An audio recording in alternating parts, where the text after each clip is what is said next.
Masih Alinejad, a human rights activist and a host of VOA Persian Services tablet show, says she's familiar with threats, but none like this. I know that the Islamic Republic actually had a plan to kidnap me from New York.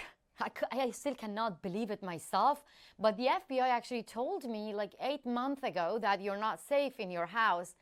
I was like making joke of that and saying that, look, I receive daily death threats. According to U.S. federal agents, the elaborate plot, allegedly by Iran intelligence agents, involved kidnapping Alinejad and forcibly taking her to Iran. On Tuesday, the Justice Department formally charged 5 Iranian nationals with involvement in the alleged scheme. They have never done anything as audacious as this one, trying to kidnap an American citizen from the United States. But they've done it from Europe and they've done it from United Arab Emirates. And the reason they would want to do it is because this is a regime that survives based on terror, based on fear. And Ms. Masih Alinejad has been very vocal in her criticism of the Iranian regime and has been very effective in trying to get people to organize different forms of resistance to this regime. Alinejad, now a U.S. citizen after fleeing from Iran in 2009, reports on human rights abuses by the Iranian government and led a social media movement against Iranian laws, making hijabs mandatory for women.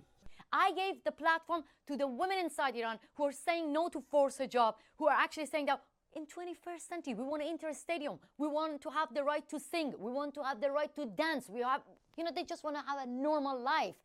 I'll give the platform to the people inside Iran who say no to the Islamic Republic. Is that a crime?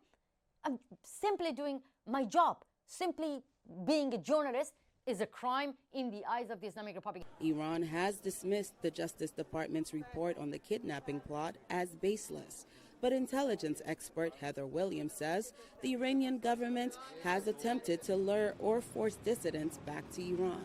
You see some of the previous operations, they've tried to entice or convince someone to come back into Iran where they might have more tools to imprison this individual and potentially execute them.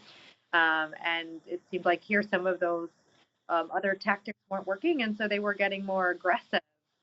Alinejad has called for an equally aggressive response by the Biden administration, which is also facing delicate efforts to restore the 2015 nuclear deal. We have never assessed Iran to be a good actor in the world, not just by this plot to kidnap a person who's residing in the U.S., but their activities in the region, which we have had great concern about, and the president has taken retaliatory actions for. But at the same time, we still see it in U.S. interest and in our national interest to engage in ongoing discussions so that we can have greater visibility into Iran's path to acquiring a nuclear weapon. The United Nations has also condemned the alleged kidnap plot. Jesus Semeoni, VOA News, Washington.